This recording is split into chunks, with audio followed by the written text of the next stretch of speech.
Great. So we're ready to get started here. Sorry for the delay. We've got more and more people coming on, and we have a sensational program for you tonight. So without further ado, we'd like to welcome all of our members, families, and friends. And this is our May speaker series. And this is our last speaker series of the spring. So our next speaker series will be Thursday, September 12th. We always hold our meetings on the second Thursday of the month. And tonight's program is brought to you by the Hamiltons and the Stephensons. We've teamed up together, and the program will be on the Northern Sierras from the valley floor to the Sierra Crest. And we can't wait to share our program with you. I know that many of you went out last week, even on Saturday when it was raining cats and dogs, for our big day of birding or our big week of birding. And I'd love to hear from anyone who went out and saw some fun birds. So if you were one of those people, if you can unmute yourself and share with us, we'd love to hear what you saw during last week's from May 1st to May 7th, the big week of birding. This is a potential fundraiser for us if you could get a sponsor. And if you couldn't get a sponsor, you can sponsor yourself. So there you go. Carol is in our audience, and she had a team with Bruce. Yeah. And they went to Solano Lake. We did. Lake Solano. Mhm. And Carol, tell us about your trip. Well, we started at the dam and didn't find the canyon wren, but we did, we worked our way down. And there's all these little stops. There's 5 stops along the way that have parking and porta potties, and you can get right down to the river. So that was really nice. So we just worked our way down, and then we got to Lake Solano and fiddled around there. Speak really loudly. How many did we get, Bruce? 60. 60 species. 60 species. Yeah, Wow, from yeah. the Lake Solano team. Yeah. They Yeah. went down Puda Creek Mhm. and stopped at all the fishing access places. That's what we did. Did you go to the resort? We did. Uh-huh. Yeah. You're supposed to be a member in order to go there. No, Shall I no, report you? no. We didn't go to Oh, we didn't go to the. Oh, they resort. didn't go to the Okay. resort. Ask if you're Okay. talking to Bruce. Okay, Bruce. Bruce is more official. He would never break the law. no. Yeah. All right, so 60 species out of the Lake Solano team, the Friday birding team, and thank heavens they went on Friday Mhm. because it rained very heavily on Saturday. Pam, did you go out? Pam, condos. Hamiltons, did you go out? This week, anywhere this week? We went out It counts. Tuesday. Where'd you go? We went up Pleasant Valley Road, Mixed Canyon. Oh, Mixed Canyon, that's And- where I went. Awesome. So last Friday, I went to Mixed Canyon, and it was the height of the western migration last weekend and this weekend. The winds have been blowing from the northeast, which really brings in a tremendous amount of western migrants. And I witnessed over 1,000 warblers and passerines flying over my head, zipping over my head. And I did my best to identify as many as I could. And it's hard for me because my eyes aren't as good as Lucas's, and Lucas had to be in school that day. But I saw well over 1,200 passerines, and about 50% were Wilson's warblers, and about 35% or 40% were warbling vireos. And then next were Townsend's, followed by hermits, followed by black-throated gray warblers. In addition, I had about 45 western tanagers and a number of black-headed grosbeaks that flew over. But for me, one of the highlights, because the birds were actually singing, were the bell sparrows. I heard about 7 different males singing all along the ridge, and I got some spectacular photos of bell sparrows, which that's a bird that I just love to see because they're not easy to see. And if you go right now, in early May, they're out singing and they'll perch up for you so that you can see them. In addition, I had I had some other cool birds. I had 3 empids light in a tree near me. And one of them was a singing Hammonds. And one had a very short primary extension. So I'm quite certain it was a dusky. Yeah, you're gonna hear more about this in our talk. And then I was about ready to leave and I got a call from Lucas, who was sneaking up Napa Ridge before school with Murray Berner and Eric Pilot and a couple of other people. And he said, Dad, we just had Cassin's Finch. I said, wow, I haven't heard any. And I started back down the road to go back down Mixed Canyon. And at the turn, there's a vineyard. And all of a sudden in the vineyard, I heard a finch. I started listening. And indeed, there were a pair of Cassin's finches in the vineyard. And I got a photo and I got a recording. So we know that's for sure. And on the way back down near the bottom, I had a singing yellow-breasted chat. So that's another great bird for this area. So really fun. Anyone else out there that had some birds you can report on? Unmute yourself and talk to us if that happens to be you. We hope that you will try to do your best to find a sponsor or sponsor yourself and help us raise a little bit of money that will go towards our education programs. So next, and the most important announcement of the evening, as far as I'm concerned, is I'd like to celebrate and commend Tom Sliker, who has served as our vice president for the past 4 years. Tom has done just an amazing job as vice president. I think he's done far more than I have. He has, during the COVID epidemic, he wrote birding notes every other week to give people some highlights on birds. And then he started avidly coordinating a number of our citizen science projects, from the bluebird monitoring. He's now started kestrel box monitoring, and he's done every week, 2 days a week, he's done monitoring for what's called the phenology network surveys. So one of those surveys are Mondays in American Canyon, and Wednesdays, I think he goes to Benicia Community Park. And he's also helped me with endangered bird surveys. He's gone out with me out along Highway 37 to survey snowy plovers and least tern colonies. And he's been a terrific guy. And he said, Mark, I want to step down so that I can just devote my time to the citizen science. So we're going to miss Tom and all of his energies. He's really helped us keep up our website and keep up people on email lists. So as a result of his incredible service, the board honored Tom this last week with a gift certificate to Mid-City Nursery. Tom has been redoing his lawns so that they're bird-friendly lawns. And he finished his front lawn last year, and now we gave him a gift certificate to help out with his back lawn. So Tom, thank you for your extraordinary service. His spot is empty on the board, so we're looking for anyone else with time on their hands who just wants to dig in any way they're comfortable to come be our vice president. Please, thank you. So, oh, there he is. Where is he? Down below. Thank you. Oh, okay. Tom is thanking me. Yeah, Tom is extraordinary. You know, if I go back in history, our younger daughters played soccer together and we wound up coaching soccer teams together.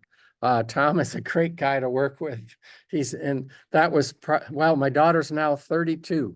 So that was a long time ago, Wow. 15 or 20 years ago when we coached soccer together. So Tom, thank you for your extraordinary service. It's been wonderful. And I know you're going to continue on with much of what you've started. He's also now helping Robin Leong coordinate our Benicia CBC. And probably when Robin steps down, we'll take that over. So election results, I'm sure you're on pins and needles since no one was running against anyone else. It was a unanimous vote, a vote of confidence for all of our current officers. But I'd like to welcome 3 new officers to our board. The first is Phil Burton, who's going to be serving as a new director. And the other two are Yvonne Baginski and Roberto Valdez, who are going to be serving as conservation advocacy chairs. And Roberto works in the Fairfield, Vacaville area and has really been a staunch supporter of the environment in Vacaville. And Yvonne is working in American Canyon and other places in Solano and Napa and is a staunch supporter of the environment. And they're doing their best that when there is development to try to make it bird friendly. So thank you, Yvonne and Roberto, for stepping forward for those positions. Let's see. Citizen science research is continuing on. We have teams going throughout both counties monitoring bluebird boxes. There's at least 2 people per team. I know Pam Condos is on one of the teams and Wendy Cole and Kelly Pepper on one of the teams. I know Tom and others are on other teams. If you'd love to go out and monitor bluebirds, believe it or not, in Alston Park this week, the first set of bluebirds fledged from their nest. They were incredibly early nesters. And I think 5 young fledged from one of the boxes. So Kelly and Wendy were cleaning out that box when I walked by walking our dogs. So thank you, Kelly and Wendy, for all that work. Let's see. There also are, as I mentioned before, weekly phenology network surveys at both American Canyon Wetlands and Benicia Community Park. These are surveys set up to monitor when birds arrive in the spring, the resident birds that actually breed in our area, and the migrants when they come, when they leave. And it's great data that helps us understand birds better. So if you're interested in that, either get a hold of Tom Sliker or myself, and we'll get you hooked up with those. But again, I think they go every Monday morning, every Wednesday morning at 8 a.m. At American Canyon Wetlands and Benicia Community Park. Our monthly field trips, we have 3 people who help us coordinate those: Bruce Thompson, Wendy Cole, and Carol Boykin. And they've done a sensational job this year getting us into wonderful field trips. Our last field trip of the year is about to take off tomorrow morning in search of great gray owls. We are driving up to Ashland, Oregon. And if we see some or photograph some, we'll send you photos. Okay. All right. Directions. Yeah. So next year, we're working on a new plan for field trips to have it a little bit more, what do you call it? Randomly selected so that more individuals can get to go. For the past few years, it's been first come, first serve. And there's a group of people that are pretty fast with their keyboards and seem to get into a lot of field trips. So we're going to do our best to make it more equitable for everyone next year. Let's see. So another exciting event is the beginning bird walks that Tom Sliker, Karina Garcia, and Carol Boykin have been leading. The next one is this Saturday, May 11th. Sunday. Okay, they changed it. Sunday, which has got to be May 12th at Benicia Community Park. Correct. And last Sunday, or a week ago or so, they saw a bald eagle carrying a fish. Mhm. And it went right over their heads and people were thrilled with that. So keep going to the beginner bird walks. So this next one is at Benicia Community Park. And there's a lot of great birds. They hike all the way down to the lake, Mhm. what's it called? Herman. Lake Herman. So another great thing that's happening is we're redesigning our website. And I spent all day working with the designer who's going to help us improve our website so that we can get information to you more speedily and more efficiently. And finally, a couple of things. Our t-shirts are still on sale. There's a button on our website. You can click on it and order your t-shirt. Pam Condos is here in our audience and she is coordinating the t-shirts. I'm supposed to wear mine, but I feel a little more comfortable in a collared shirt. So anyways, Pam will allow you to order directly from her or via email, and you can arrange to pick up your t-shirt at her house or she'll mail it to you If you want to use PayPal, you can on our website, or if you want to send her a check, you can do that as well. And lastly, I'd like to honor all those people that volunteered for our Earth Day activities. For many years, Betty La Bastida has coordinated the crew that helps clean up either Napa Creek or Napa River. And this year, I'm amazed to say they had over 130 participants in Napa, and they collected over 540 pounds, 70 pounds of garbage and 540 pounds of recyclable materials that they picked up along Napa Creek. So a big shout out to Betty La Bastida and the crews that came out for that. And then I'd like to also commend Pam Condos, David and Helena Castle, who did our tabling at the Earth Day in Napa. There were 400 or 500 people that came by the table. It was a huge crowd down in the expo. And then Tammy Saunders and I led a beginner bird walk the next day, Sunday, in American Canyon. And then Tom Sliker and Judy Kale tabled a booth Tuesday at Solano Community College. And finally, Tom, Robin Leong, and Jane Hicks tabled a booth at Vallejo's Earth Days the following weekend. And they had lots and lots of folks there. And they had a table with the Wild Wings Flyaway Festival group that is doing their best to reintroduce the Winter Flyaway Festival that's been so popular for about 30 years in Vallejo. So stay tuned for more information on that. Finally, tonight's program. And we're almost on time. I haven't talked too much. I better turn the program over to my friends, the Hamiltons, but I'd like to introduce them to you. David and Denise Hamilton have been going up into the Sierras Since the 90s. So since it's the been 30 90s. years. That's almost before I 30 was years, born. years now. Yeah, Right. since the 90s.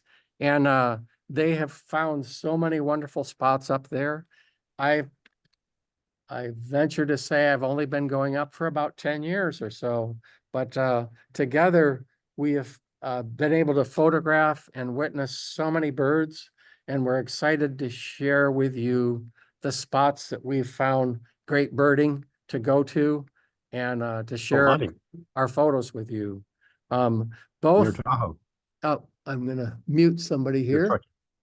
Somebody's not muted. If you can make sure you mute yourself. Nathan. I don't know why. Sorry. Hit mute all again. Will that do it? Yeah, it mutes me too, but where did the mute all? There, I'm gonna mute all. Mute all. And then I'll unmute us. There you go. Oh, we're still good. So anyways, David and Denise grew up both in Southern California. I'm not sure if they knew each other back then, but Denise has enjoyed birds from the very start, and David didn't really catch the birding bug until they got married in 1980. They moved to Minnesota, which is a great place to bird, and then David finished school there, and then they went into the Midwest, and were hooked when David saw an indigo bunting followed by a Baltimore oriole. They spent the next 5 years in northern prairies of Montana. David, in case people don't know, was the pastor here at Napa Valley Lutheran Church for quite a few years, and they moved from Montana down to here, and he has been the pastor here. He's now retired, but they have been all over the world birding: Costa Rica, Trinidad, Tobago, Panama, Romania, Australia, South Africa, and Ecuador. They brought us our incredible program in September about birding in Africa, wasn't it? Africa. Yeah. So, yeah, they can't remember, so that's okay. But their Napa backyard bird list is what impresses me. 142 species in downtown, well, not downtown Napa, but the Napa suburbs. They probably have even more than that by now. Yeah. All right. So the Stephensons are also joining them. And unfortunately, Lucas has been running a high fever all week. So we didn't want to infect people, so he won't be here, but he's helped me a lot with the slideshow. And I want to give a a shout out to Lucas, because, I birded a lot in my youth. I started at the age of 9 and birded extensively all through high school, all through college.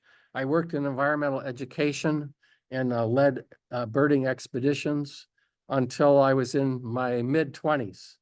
And then I moved to Benicia and went into public education because there wasn't much money in environmental education to survive, and got married and had kids.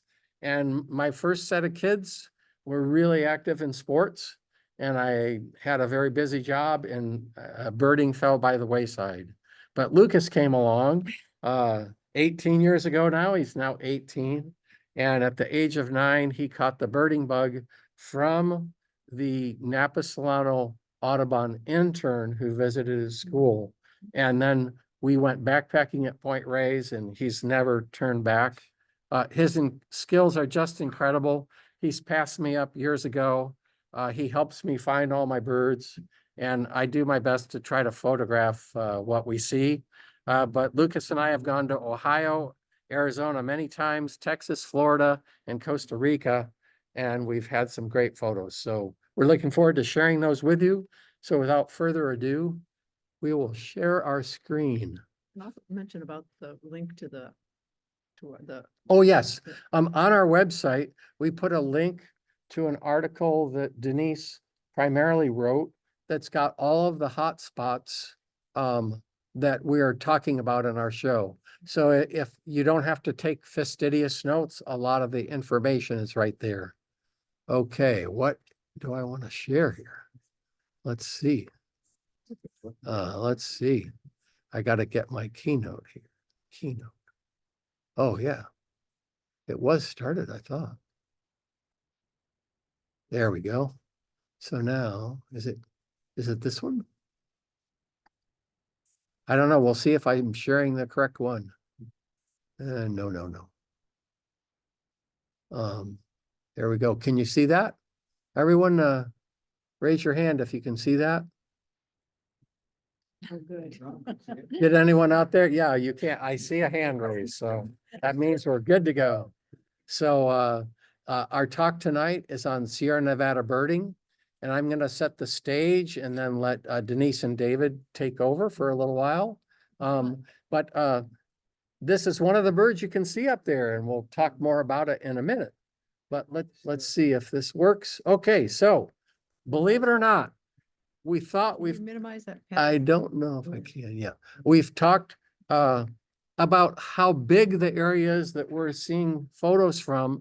But if you look at a map of California, which is a humongous state, we're only going to mostly be in, if you can see my cursor, Sierra County and Plumas County, and just a tiny little corner of Lassen County for tonight's talk. So Sierra over here, going up. You can come in from Donnieville, or you can go over from, what's the town? Truckee, and go over the Yuba Pass into Sierra County, or you can go up Highway 89 into the Graeagle, Portola area and bird this part of Plumas County. We are not going to go as far west as Lake Almanor and Chester and even Quincy, where they see lots of birds. We're going to primarily be out in the valley and up in the Sierra Crest in this area of the state.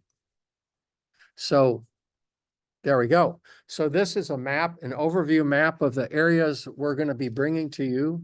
Tom Sliker, call me in if you can't hear me or if you're having trouble hearing me.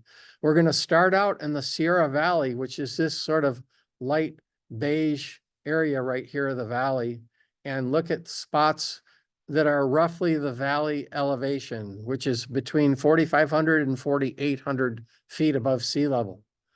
Then the next ecological area we're going to cover is the perimeter just outside the valley, which goes up between 4,800 and 5,500 feet in elevation. And then finally, for the Sierras, we're going to wind up going up to the crest. Anything above 5,500 and up in the crest, way up to 7,000, 8,000 feet above sea level. We're going to go way over to Lake Davis. And then at the end, we're going to take you out towards the desert. We're going to visit Frenchman's Lake. We're going to visit Red Rock Trail. We're going to go up to Honey Lake and up to Shaffer Peak up by Litchfield. So that's a quick overview. So starting with the valley, then looking at the perimeter, which is a different set of birds, from the valley, some from the mountains, and then the birds up in the crest, up above 5,500 feet. So interestingly enough, we've learned something putting this show together. And one of the things we learned, knowing that the Sierra Valley was a downfaulted basin, it's on the eastern edge of the Sierras and on the western edge of Nevada's basin and range. And essentially what we have is the Pacific Plate running underneath the continental plate in California and pushing up the Sierras, and also the pressure causing a lot of faulting out across Nevada and Utah, which creates the magnificent basin and range geologic formation. Well, believe it or not, the Sierra Valley used to be an ancient lake. It's called Lake Beckworth. It was 3 times the size of Lake Tahoe. Imagine that, 3 times the size of Lake Tahoe, covering 600 square miles. And then over the last million years or so, it's filled in with sediment. So the Sierra Valley was a lake, all filled in with sediment. It's a very wet environment now, covered with sedges, cattails, grasses, and eventually, if you get away from the center of the valley, sagebrush. So talking about the biological zones that I've just mentioned, the Sierra Valley is somewhere between 4,500 and 5,000 feet in elevation. It's flooded grasslands, marshes, and then eventually as it dries, as you get away from the center of the valley, more sagebrush. Then the perimeter area, as you get into the sagebrush and start climbing in elevation, is an open ponderosa pine forest. And then eventually you get up into the Jeffrey pines. And what's cool about the perimeter is it's a transition zone between the valley and the crest, and it has birds from both locations. So it can be a really fun place to bird. We're going to take you to Lemon Canyon and Antelope Valley Road and Loyalton area. And Lucas, if he were here, he would say, don't forget to bird the towns. The town of Sierraville, the town of Loyalton are great places to bird. They have creeks running through them and willow thickets, and you can find some really fun birds in the towns themselves. And then finally for the Sierras, we're going to wind up with the crest areas, which are typically above 6,000 feet. And another thing we've learned is that in the northern Sierras, on the western side of the slopes that are facing either north or in the shadow of the crest, the actual ecosystem that has alpine birds can go down as low as 5,000 feet. As Lake Medora near Graeagle has ponderosa pines and Jeffrey pines and some firs, even though it's only 5,000 feet above sea level. Typically, you don't get firs until you're up over 6,000 feet. So it's pretty interesting that when you're in the shadow of the mountains, you can get different vegetation which support different birds. And then finally, we're going to look at sites, along Highway 49 coming up from Donnieville and along Highway 89 coming up from Truckee. And then we're going to take you up into the Sierra Crest and give you some of our favorite spots. And we're going to wind it up with the Sagebrush High Desert in the locations further north by Frenchman's Lake and Red Rock Trail and Litchfield and Honey Lake. So that's an overview of what we're going to do. And we're going to start off on the Sierra Valley floor, and the routes to get there. If you're coming in along Highway 70, you can take it's called a highway, A23 or A24, and they run north and south on each side of Marble Hotsprings Road. And Marble Hotsprings Road is sort of the center of the deep valley where there's lots of water. Coming off from Marble Hot Springs Road is Dyson and Harriet Lanes that are also wonderful places to visit. And some of the target birds are white-faced ibis, sandhill crane, American bitterns, Wilson's snipe, Wilson's phalarope, sage thrashers, the sparrows that you can find out there besides song and savanna, you can find brewers and vesper sparrows, and then yellow-headed blackbirds galore. So this is the area we're talking about. Here's A23 coming down from I-70. Here's A24. They're basically parallel, and Marble Hot Springs Road runs between the two. And then Dyson Lane goes off to the east, and Harriet Lane goes down south to near Loyalton. You can also access this coming up 89 to Sierraville, going to Satley and up A23, or going towards Loyalton and up Harriet Lane to Marble Hot Springs Road. So we're going to talk about some of the places to go there, but this is really the center of the valley. So here is the Sierra Valley. Next. Okay. This is from the bridge, which we'll see shortly, but this is water from the middle fork of the Feather River that flows through here. David and I, we love to go out there at sunset, and this is the view you get at sunset. And so one of the things that's cool about that is if you're going at sunset, the sun is in the west, so it's good to go down A23 and across Marble Hot Springs Road headed east. If you're coming in the morning, it's good to go A23 and head west, so the sun is always in your back. Yeah. Yeah, go ahead. Oh, you have changed the way I thought things. This is what it looks like out there. The grasslands, there's a lot of cattle that are out there, but there's a lot more water out here than you think when you start looking around at the ground.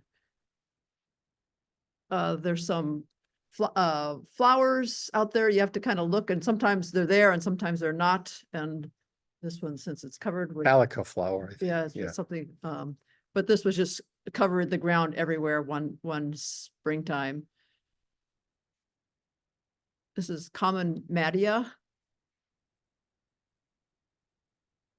Fringe water plantain, which is right, if you look down in the ditches and right around the bridge, you can find this. Water. They're Indian, I think it's. I wish I could get this Yeah. off, but I don't know how to do it. Whoops. So these are the water lilies you find right by the bridge. And where is the bridge? So the bridge is right in the center of Marble Hot Springs Road. So it's right near the Feather River where it passes through that area. So now let's take a look at some of the birds that you're likely to see. The first are nesting ducks. Cinnamon teal are nesting out there in the valley, and they're one of the easiest ducks to find. There's also green-winged teal. And here's some green-winged teal males and females feeding. There are gadwalls. You can often ID the gadwalls if they're flying in the distance by the little white rectangular patches in their wing. There's northern shovelers. Look at the difference between the male and the female. In my classes with kids the last few weeks, they can't get over how different in coloration males and females are. And they learn about camouflage and why the female is so dully colored so that she can, because she sits on the nest for so long, she doesn't want to be seen by predators. There's also American widgeon, which we used to call bald pates when I was young. Here's a pair.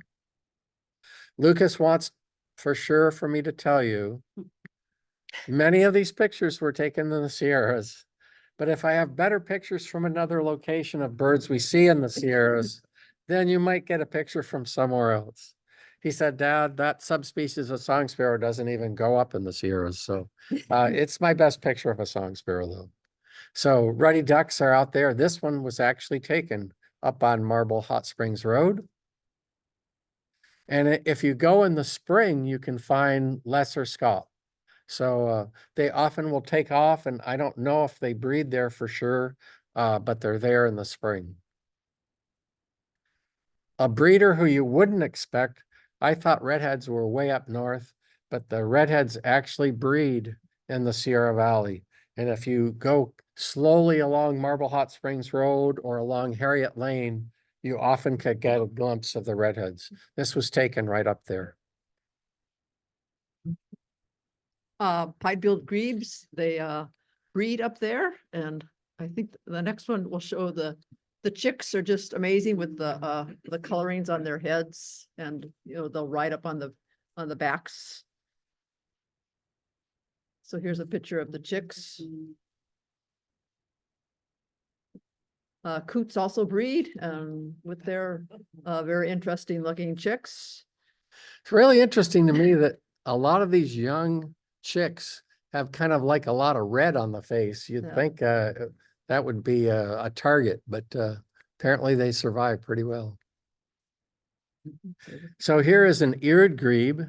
On really wet years, eared grebes will breed right on Harriet Lane. And I have a picture just like this that I took about 10 years ago, and it's somewhere on an old computer. Maybe one day I'll find it. So I stole this picture from a friend who had a better picture than mine anyways. So one of the things in wet years, and this year is a wet year because we had tons of spring snow. There are temporal ponds all along Highway 70, all along Marble Hot Springs Road and the peripheral roads. And on these peripheral roads, you can often find ducks that aren't easy to find. So you can see the cinnamon teal right here in the center, but look over here on the left is a blue-winged teal. So if you get close enough and you're not in Marble Hot Springs, you can get much closer. Here's a pair of blue-winged teal. It's very true. On Marble Hot Springs Road, usually to see the ducks, you need a scope or really Uh-huh. far off, and these are just right along the highway. Last year was the first year that we really saw them because of all Yeah. the extra snow. And there's some great places. There's a ranch along Highway 70 that's a great place to visit. Here's another temporal pond. You can look out here. You can see the northern avocets here, and you can see pintails. So my close-up of a pintail from Calusa or someplace like that. And avocets. This avocet, I think, was taken on Harriet Lane. You can tell from the vegetation there. And what's cool about the avocet is they have an upturned bill. So they're not probing in the mud. Instead, they sweep their bill back and forth over the water, and they catch little brine flies and brine shrimp that are floating on the surface of the water. So they feed very differently than most shorebirds. Here's a black-necked stilt. They probe more than mud. And one of our favorite birds to find up there are these Wilson's phalarope. And they look, if I were going to name this, I might name it red-necked phalarope, which is a different species. But the Wilsons have this really large, thick black line through the eye, and the red is on the back of the neck there, a male and a female here. Here's one in flight. And this picture was actually taken on Lemon Canyon Road. So Denise will tell you more about that area, but they will nest out in the grasses. So this was actually taken a little further north, but Wilson's phalarope flew down right in front of me in the grassland. Of course, killdeers and our favorite Wilson snipe. So I'm hoping very much that some of the sound recordings I have will be audible to those in the audience that are Zooming. Those that are here, I think, will be able to hear it. But this is the winnowing call of the Wilson snipe. So oftentimes they'll make this winnowing call, and you look around and you can't find them. What you have to do is look straight up above your head about 150 feet. They're circling way up high in the air when they make that call. And then they dive straight down to some location. They're very similar to the American woodcock, which is an eastern bird that has a very similar kind of mating flight. Here's one that's been feeding. You can see how muddy the bill is. It's been probing in the mud. And here's where you usually see them perched up on a post out in the Central Valley there somewhere. And David and Denise got this phenomenal video of one doing some sort of mating ritual. Let's see if we can get it.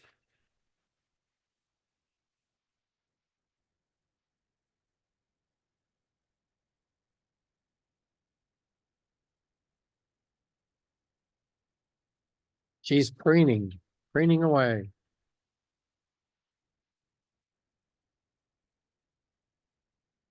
Look at the sound, isn't it?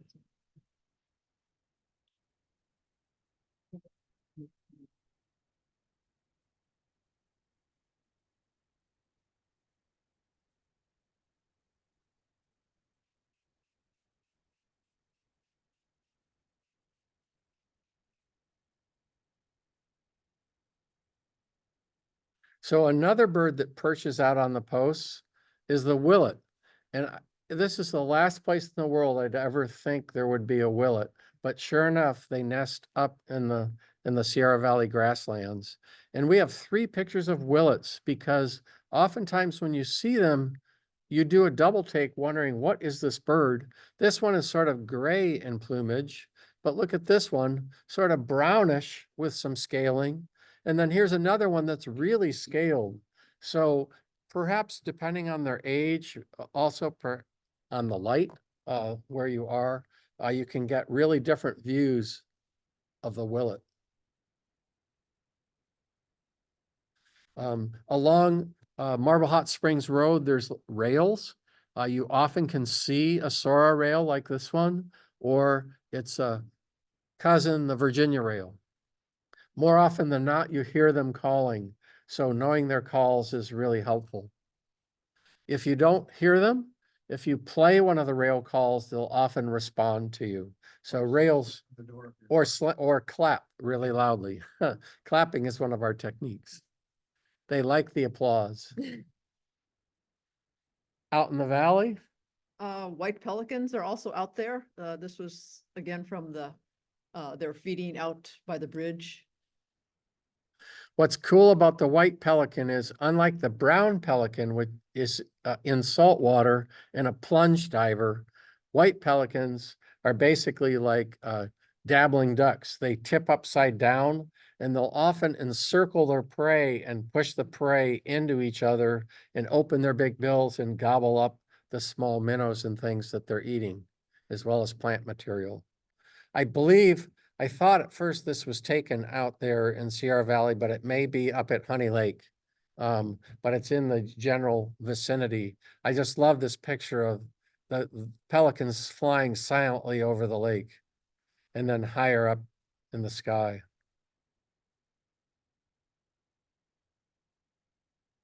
So another bird that's out there in the valley pretty frequently are the white-faced ibis. They'll fly around in flocks. Sometimes the flocks are only 5 or 10 like this, and sometimes the flocks are 50 or 60. When they light in the grasses, you really get a good view of the amazing colors on the white-faced ibis. Its cousin, the glossy ibis, has blue surrounding the face patch. And Lucas is always trying to find one of those amongst 1,000 white-faced ibis. Another great one of the heron egrets is the sandhill crane. They'll be out in slightly drier areas usually, but sometimes wading in the water. Here's one that's been probing in the mud. Denise and David got this great photo of it probing it. Its nostrils almost clogged up with the mud there. And here's a pair. And if you go there in late July, We've seen them earlier. or a little bit earlier, you can see the young in a company with the parents. So probably by the end of June, early July, the young are out there.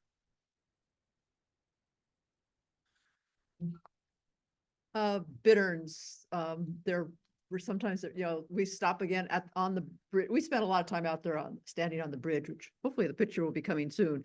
And the bitterns are right down below you. And sometimes I think hearing them is is more fun than actually seeing the bird. So Denise and David got this great photo of a bittern posing, but this is normally what you hear.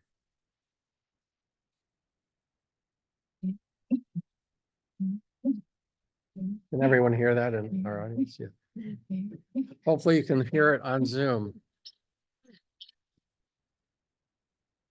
So bitterns have lots of poses and they freeze and they do it without moving a whisker. And oftentimes you'll overlook them because they blend right in with the reeds. It's nice to see the yellow eye.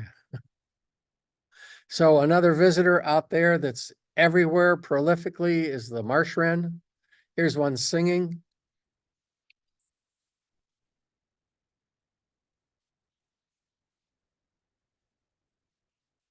It's actually a great place to photograph marsh wrens because it's a pretty open marsh and they'll come and perch up in the top and you can get a good photo.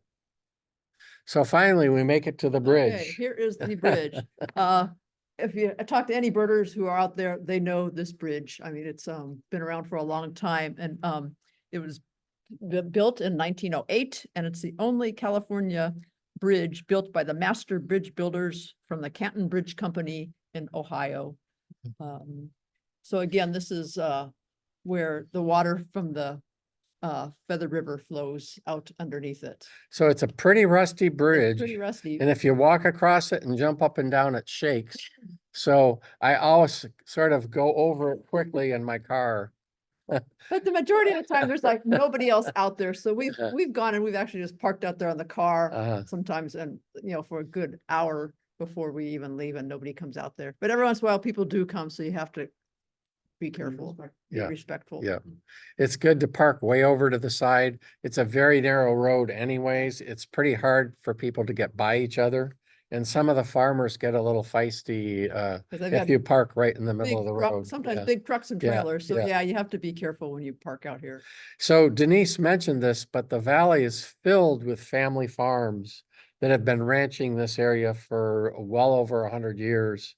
And there's a lot of cattle out there. And what's cool is in Sierraville, there's an organization of women cattlers. And they're very proud of the fact that their company is all women owned and women run. So one of the birds that you see in prolific numbers out by the bridge are the cliff swallows. They'll perch on the wires. You can see their little forehead. If they turn with their back, you can see their rust colored rump. And they turn back, you can see their forehead again. You know, look for one with a lighter throat and you might have a cave swallow. You know, it's not out of the question that you might find a cave swallow. Everyone's laughing at me, but that's Lucas bleeding over into my looking for rarities. But here's their nest that David and Denise found under the bridge. Of course, in our neighborhood now in Napa, cliff swallows have taken over the homes in our neighborhood and are nesting in the eaves of a lot of the homes. And here's their cousin, the barn swallow. Very similar coloration, but a beautiful orange forehead spot, bright orange all the way and a long forked tail. And again, their nest under the bridge, barn swallows. So they really work together.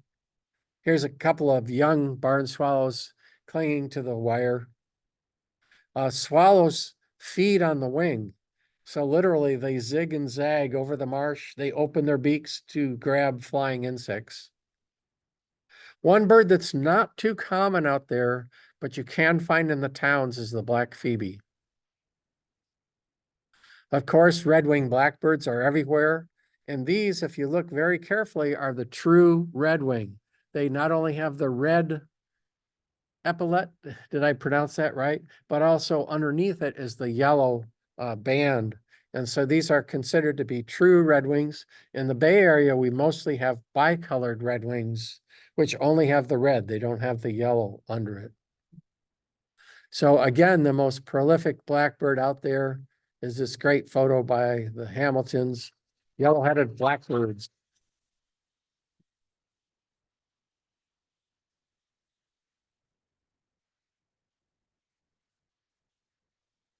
We almost have a prehistoric call, and they're very inquisitive, so oftentimes they'll come and light right next to your car, or they'll hide in the reeds. And one thing that I encourage everyone to see is in flight, they have white panels on their wings, the wing coverts. And it's one way to know that you're seeing a yellow-headed blackbird if you don't get a chance to see the head. Here's a female.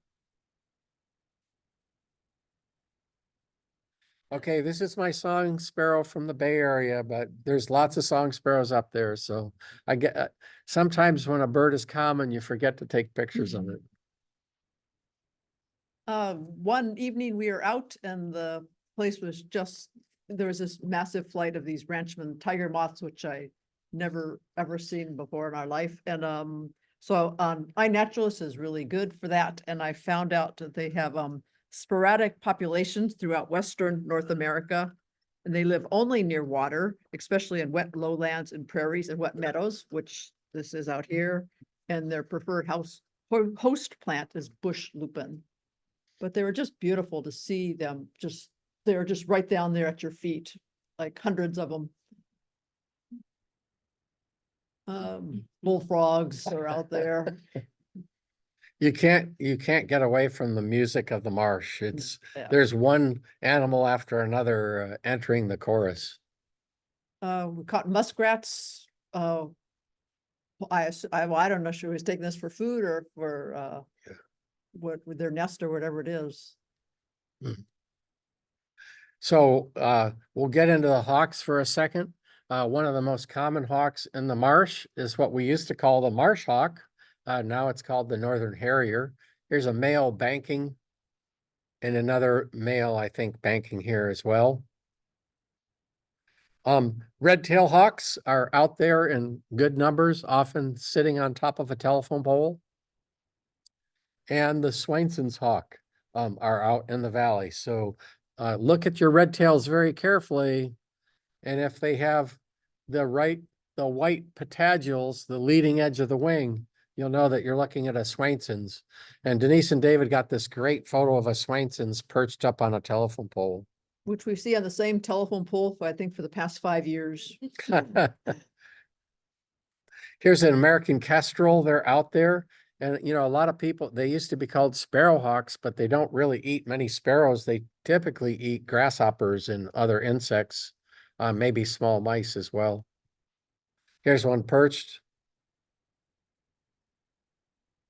Another falcon that's out there is this incredible peregrine falcon. Of course, the fastest flying bird on the wing. They can dive at over 200 miles an hour. And David and Denise caught this picture of a peregrine demolishing some type of duck, we think. There was not much left of it to be sure of what it was. So possibly something different. Looks like it's got feathers in its beak though. Yeah. Also, if you keep a diligent eye, you can come across prairie falcons. They're often flying away really fast, but sometimes you can find them perched up on a telephone pole. And if you look out across the valley, you'll often see bald eagles. And with luck, you'll find one perched up on a pole.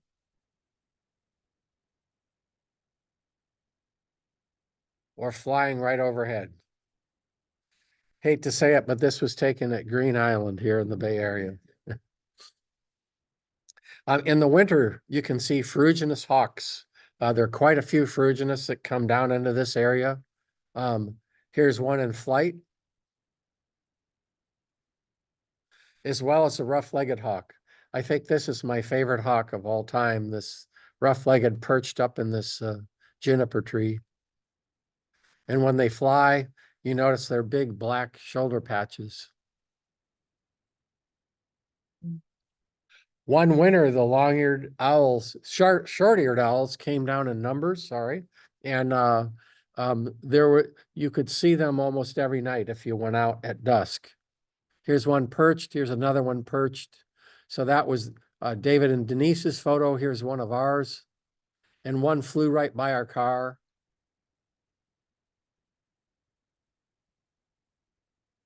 short-eared owls. They've been hard to find in the Bay Area in recent years, They've been so hard to find yeah, out here the yeah, past few years too, where yeah. we see them every year, but not lately. It's sort of a cyclic owl, so that if there's food further up north, they don't come down as much. David and Denise got this great photo of a barn owl perched. We've seen one in a tree, but they're, not super common. They're there. It's just hard to find them. So one of the birds that will often fly around only at dusk, but we caught this one during midday, is the common nighthawk. They make this really peep call, and if you go out at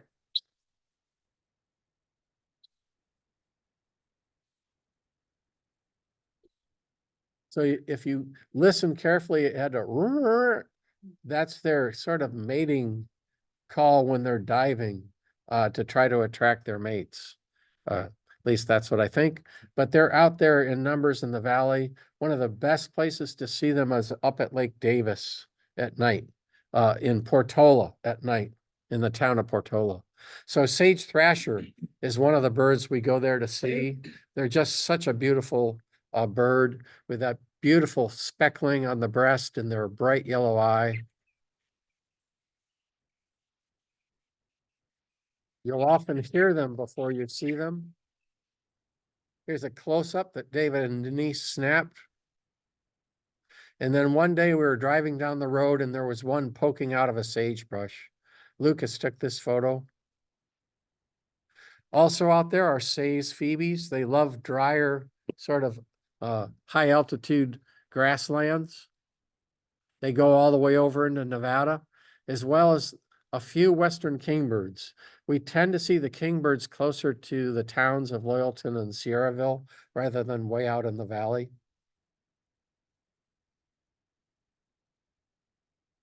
And one of my favorite birds out there is the horned lark.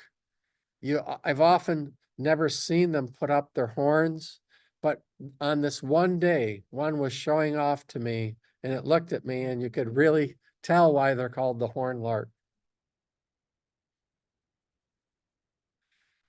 Sparrows are really cool there. If you go from A23 towards the center of the valley, on the first stretch of road, I counted at least 12 to 16 pairs of brewer sparrows singing. So brewer sparrows have this beautiful plain chest. They're a pretty plain sparrow overall. Their face pattern isn't very pronounced. This is a photo of one that showed up at Point Reyes one year, and you can see that the facial pattern is actually pretty striking if you get it in the right light. But normally out in the hot sun, it looks very plain. Here's the other sparrow that I counted 14 pairs of singing males from A23 to the first bend in the road. So if you know their song, all of a sudden you can key in on these birds. A field mark that you should know is, I'm not sure where my cursor vanished to, but is the red shoulder patch. You can see the red shoulder patch really pronounced right here. Here's the other sparrow common out there is the Savannah sparrow.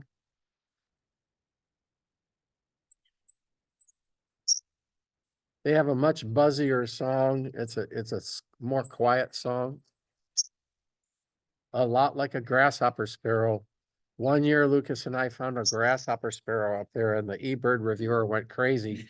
So we sent him a picture. Here's another Savannah perched. And some of the wildlife that you might see, the striped skunk and antelopes. Pronghorns. These are the pronghorns. One of the best places we know to see them is along Highway 70 as you're headed east out of Beckworth. That's where these were photographed. And Denise and David always seem to get up close to their animals. I don't know how they do it. On Harriet. On Harriet Yeah, Lane, they right just happen to there. be right there, yeah. And of course, the coyote, they're everywhere up there. So we're gonna move out of the valley now. Those were some of our target species for the valley, and we're gonna go to the perimeter areas. And Denise and David are specialties in this area, but if you come up Highway 89 to Sierraville, we really recommend birding Sierraville. We recommend heading towards Loyalton, and the first canyon you come to along Highway, is it 49 here? It is Lemon Canyon Road. We normally bird the lower section of this road, but you can go way up to the Sierra Crest if you go far enough. If you go further along 49, you get to this loop road called Antelope Valley Road that loops around this canyon right here. It goes up to a fairly high elevation and over to, it's called Smith Neck Road. And just a little further south is Loyalton Rotary Park, which is a eBird hotspot. And I think primarily because it's in the perimeter and there's willow thickets and a very riparian area in Loyalton Rotary Park. You can also continue on along Smith Neck Creek, and there's some great birding spots there. So again, we're getting above 5,000 feet here. You can take the roads up to 5,700. If you go on Lemon Canyon, you can get even much higher than that. But the towns are pretty close to 5,000 feet above sea level. Some of the target species are black-billed magpies, golden eagles, flickers, mountain bluebirds, warbling and Cassin's vireos, lazuli buntings, Bullock's orioles, spotted and green-tailed towhees. So here's a picture of Sierraville. I love this photo. I don't know if I took this or not, but what I love about it is you can see these cottonwood groves that go along the stream, and they're a great place to bird because usually there's willows underneath them, and you can find some really cool birds. Here's a picture from Loyalton, the aspen groves that are there. And this is Lemon Canyon Road, where Denise and David have explored it more than I have. And then the Antelope Valley Wildlife Area. So here's the loop road that we talked about, and it goes through, it starts near a wildlife area, goes through the Antelope Valley unit, and then over to the Smith Neck Creek unit. So it's all preserved land along this road. It's a great place to bird. This is when you come in from out of the Sierra Valley where the road meets, and this road is not paved, and he drives a Camry, and sometimes it's kind of iffy, but most of the time we have no problems. It's every once in a while the ruts can be really rutted, and but we've never gotten stuck or had to get hauled out. So I think that's or bottomed out. So but it's one of our favorite roads to drive on. What else? It starts you off lower, and the first areas where you generally can pick up black-billed magpies, and the further you go up, he doesn't have a whole lot of pictures here of this. Yeah, I do. There's streams running through there with lined with willows, and you can just there's a couple of spots that we stop at all the time, and it's just usually full of yellow and Wilson's warblers, vireos, and it's and then you get up higher into the trees and you get a lot of the woodpeckers, and we had a nesting Lewis's woodpecker up there one year, and we just usually start up early in the morning and spend the whole until late morning. And if you see one other car while you're up there, that's a traffic jam. Yeah. Yeah, but I've got a question. Where is Sierra City from Sierraville? No, we're talking about Sierraville. But- I don't know Sierra The city City. is down slope. If you come down 49, coming back towards Sacramento. Yeah, Sierra because City is down about. Oh, way down Partway. past Yeah, Bassett's, yeah. before you get Yeah. to downhill. Yeah. So this is a photo of Rotary, the Rotary, what is it the called? Rotary Park, yeah, Park. in Loyalton. Yeah. And And what's cool about this photo is you can see the willow grove here along the creek. And that's the best place to bird, is right in that willow grove. So there's poplars, aspen, and a lot of wildlife. And there used to be, Lewis's woodpeckers were nesting across the road from there in those Huh. telephone poles for years but haven't seen them across 2 years, I think now. So one of the keynote birds of this perimeter area is the black-billed magpie. They're often very skittish. So if you get one in a bush near you, don't move very fast and you might get some good photos. Red-shafted flickers are often sitting on a post. Mountain bluebirds are in this area. They can go way up into the crest, sort of into the high alpine meadows as well, but they start their breeding right in here. The Calpine Road, a little further north up 89, is a great place to see mountain bluebirds, as is the road that goes up to Lake Davis. Again, sage thrashers. So in the willow thickets, you get warbling vireos. Close up of a warbling vireo in the willows. You get Casson's vireos. So the way to tell them apart, notice the eye line on the warbling vireo. My cursor just seems to vanish half the time, but on the Cassons, there is this eye ring and a spectacles, we call it spectacles, and yellow flanks. There's a cat in our audience. We've gone to the cats. If you get really lucky in the riparian groves, you can find flycatchers. This is a western flycatcher, used to be called Pack Slope. You can see the teardrop sort of eye ring here that helps you to tell what it is. It's got sort of a medium length primary extension. Audubon's warblers are everywhere in the Sierras. They go all the way down into the sage and all the way up to the crest. Another bird we love to find up there are the McGillivrays. They love the thickets. They love any kind of riparian area. And again, they go all the way up to the crest. You often don't see them, you hear them. Here's their song. We used to say, cheery, cheery, cheery, chory, chory. So it's like a two-part song, higher, dropping down. Cheery, cheery, cheery, chory, chory. Wilson's warblers are everywhere there. As I mentioned on my Blue Ridge trip, probably 50% of the warblers passing over my head were Wilson's warblers. They're a beautiful little black cap and beady black eye. And yellow warblers as well. This is a beautiful male in the willows. And one of our favorites, Lazuli bunting. This is their song. It has basically 3 parts. Here are the 3 parts, and that helps you to know you're hearing a Lazuli bunting. With luck, you get really close.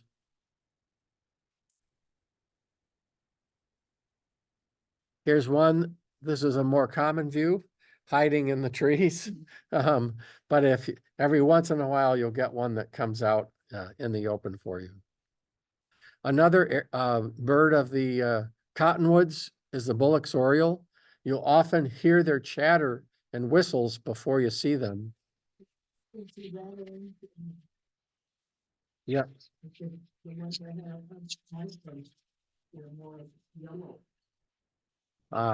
Maybe females. Or hooded. Yeah, or hooded. Yeah. Uh-huh. Up there every Uh-huh.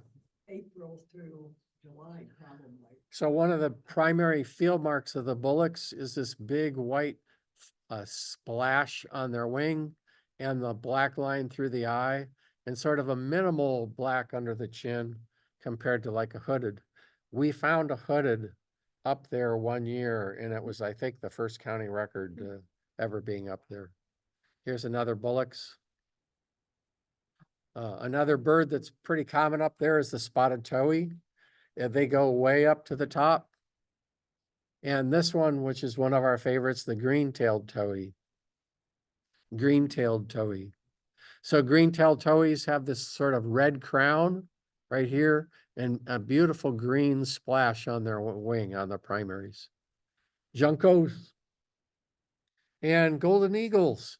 So I love this picture, even though it's not that great of a photo, but it gives you some kind of an idea of the size. It's flying next to a huge raven and it dwarfs the raven.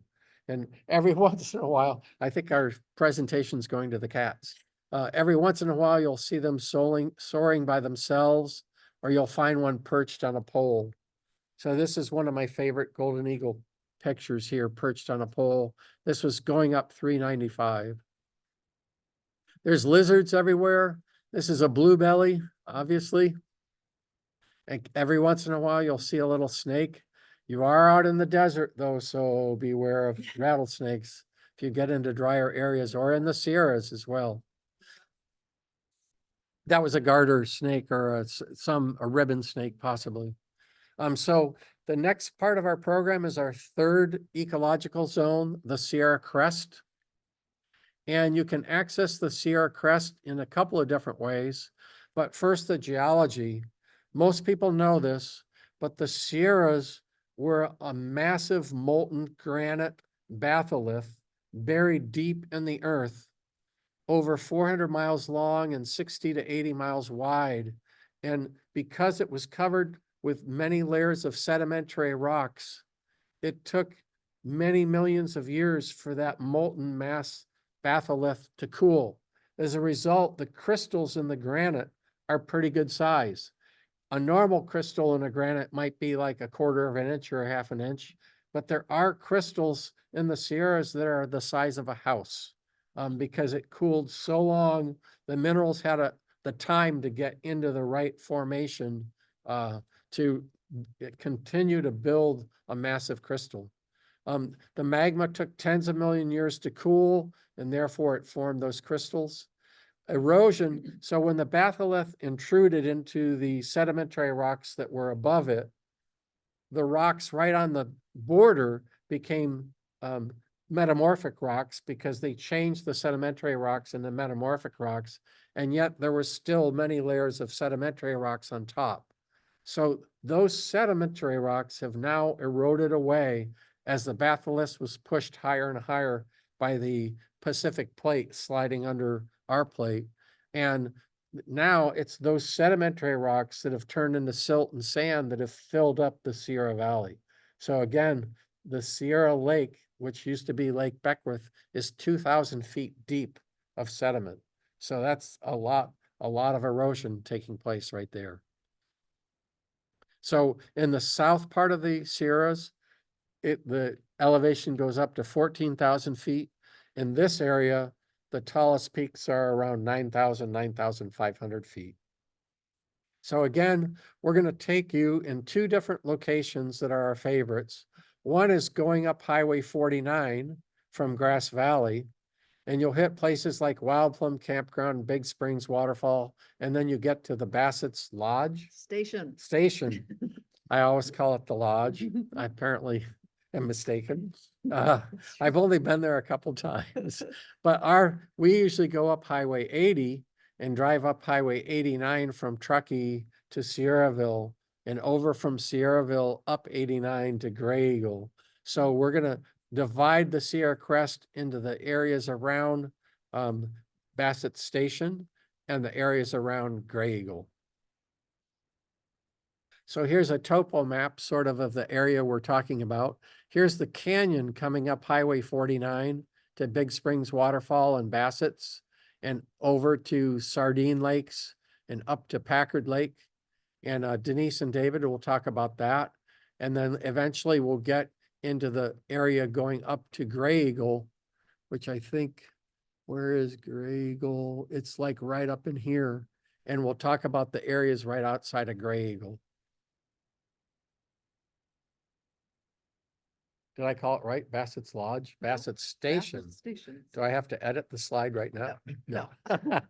No, but this is where we spend a good part of our time over the years. Well, we'll have some pictures to show. Yeah. So, birding highlights, the Dipper is what, when the creeks are running up there, the Dippers are usually there. Almost any creek you go to, you can, if you stand there a while at a bridge, you can find a Dipper.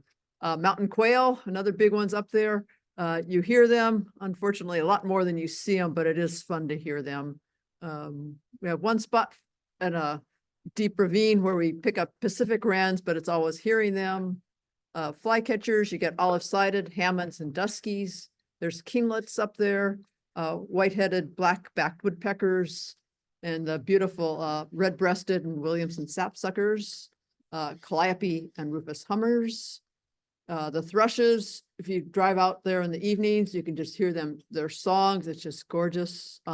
Townsend solitaires, large-billed fox sparrows, which when you see the difference between them and what we see here in the wintertime, it's a big difference. Also western tanagers, Caslin's finches, evening and pine grosbeaks, crossbills, and grouse. That's good. Okay, this is Bassett Station. And it's been around for more than 150 years. And fast forward to today, they've got 3 motel rooms, which we always love to stay at, but you have to make your reservations like really super early or you don't get them. They've got a store, cafe with really good home cooked meals, and their big draw is their ice cream. And so the place can be it's quite busy there with it's kind of right, the only place out in the middle of nowhere. So a lot of people will stop in for gas and for food. And Sorry. that's all right. They've got some feeders up, and you get evening grosbeaks right there in front of your face. Years ago, they had a whole big row of hummingbird feeders, and now the new owners only have like 2 or 3. So you get Anna's there, rufous hummingbirds, and if you're lucky, you get the calliopes to see them. But you can see them out in the wild at times. Band-tailed pigeons I think because of the feeders, that the band-tailed pigeons will come and just sit around there and come down to eat. This is Sierra Buttes and Sardine and Packer Lakes. This is one of, I think, for people, if you have any mobility issues and things, it's really nice. It's paved roads mostly, and nice even trails to walk on. So if you have issues with getting around, this is one of the nicest places you can go to with a variety of habitats to go see. My aunt lives in Sierra City and they were always talking about the Sierra. Yeah. Yeah, I so never got to walk up there. My brothers did. Yeah, you can. There actually is a fire tower up there that you can get to, and these rise about 2,500 feet above the surrounding landscape. And so when you first are coming into these parks is Salmon Creek. You cross over the bridge, and this is another place where you can just stop and look at the bridge and look for dippers. And generally you find them. so this is going up just south of Bassett's Station, Gold Lakes Road. Right? Yes, North, just north. north, Yeah. north. But the road is south of Bassett's, right? Again, all this Yeah. instructions are in Yeah. the thing that we have online for you to see. So here's a young dipper. And then another place where you see dippers a lot. It's like, again, it's in the right up. There's Plum Creek Campground, and these have nested right there under the bridge, and which you could walk underneath this bridge because it's a lower bridge. And David got this picture of them. This is in the Sand Pond, Packard Lake area. And There's a campground right here, and then also a lodge, another lodge just off the road. So originally Sand Pond had a boardwalk, which is, and now it's under disrepair, so Yeah. it's pretty well taken up. But it's a great place to bird, because look at the willows, look at the wet riparian area. and so this is Sardine. Oh, you got me I don't know how to get this Yeah. thing out of here. I'm Yeah. sorry. If So- anyone knows, let us So know. this is Sardine Lake. It's just you get mergansers on there once in a while. You don't get a whole lot of birds, but it's just the view is just stunning. And this you've gone. Yeah, so from Sardine Lake to Upper Sardine Lake, there's about a half a mile trail, and it's a pretty gentle uphill trail. They call it a road, but it's pretty gravelly. But I've seen people haul boats up to Upper Sardine Lake. But generally speaking, this was one of my favorite bird walks in this area, because on one side, it's a dry hillside, but looking down towards Sardine Lake, it's pretty wet. So you get a variety of different birds in that area. Here's Upper Sardine Lake right underneath the buttes.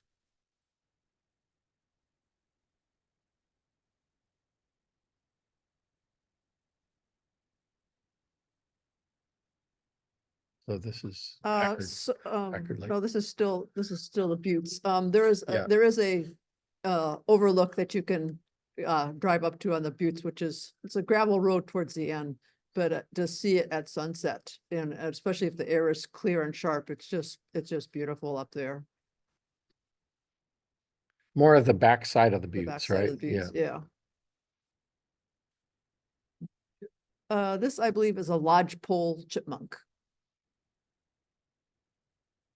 The wildflowers there, but if the birding gets slow, the wildflowers are just gorgeous there. Here's a wild rose. There's also butterflies, which she's got all my names covered up. I don't know how to get rid of this little menu here. Can you make the It- picture small? Side, there's 3 dots. type in. Where's that? Over Right here, here? There's 3 dots. there's If 3 you go dots. down Yeah. and it says more, maybe. Does it give you the choice to can that thing or go vertical? Not with that. Hide video panel. Nope. What kind of a butterfly? Oh, that's, the name is underneath the, I've got everything named. I don't even know. Okay. All right. Well, we won't worry about it, but it is covering up some of the names. This is a blue. Yeah, can you drag it? I can't move it. If for some reason it's like, oh, Oh. no. Well, maybe put it up on, yeah. put it- Yes. I don't know, somewhere else. Well, You drag it off screen. I don't seem to be able to, but I can drag it a lot higher. I don't know. There we go. So we'll go back. Whoops, come on, go back. Oh my gosh. There. Okay, this one's an Anna's blue. That's just All right. be bad in the middle of the picture. A Calpe frillary on spreading dogbane. Oh, Northern checker checker spot. spot, yeah. I think I'm gonna try, whoops.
Hey, Mark, it's Tom. We can't hear you out here in the audience.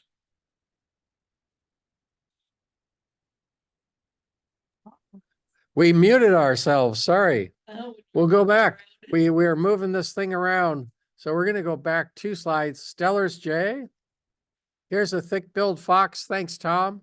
You can see how massive the bill is on a thick-billed fox. It's just much bigger than a normal fox sparrow. They love to perch up and sing. Beautiful song. the McGillivrays again, the green-tailed towies. So on the walk up to Upper Sardine Lake, these birds are just on each side of the trail. They're everywhere there. One of the warblers singing there in June is the Nashville warbler. They're not always easy to see, but on this particular trail, there's not that many trees, so they're perched up in the treetops, and I got some great views of Nashville's. Here's their song. So it's a two-part song, sort of a higher note dropping down. Another place that Denise and David like to go is the Sierra Nevada Field Campus.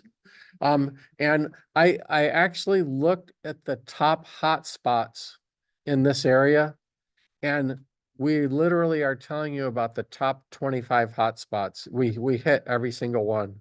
And so this is the field office for us from San Francisco State University, which is a research and education station for inclusive community around teaching and learning about natural sciences and more. So there's always a lot of people up there, but the North Yuba River flows through the property. And so there's these nice willow thickets right in the parking area where you can park. And some days they're just full of all different warblers.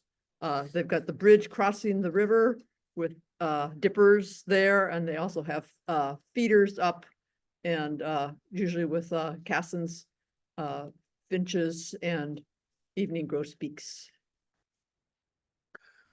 So we finally made it to Yuba Pass, which surprisingly is only 6,700 feet. The mountains go up above that, but this is where the road is at.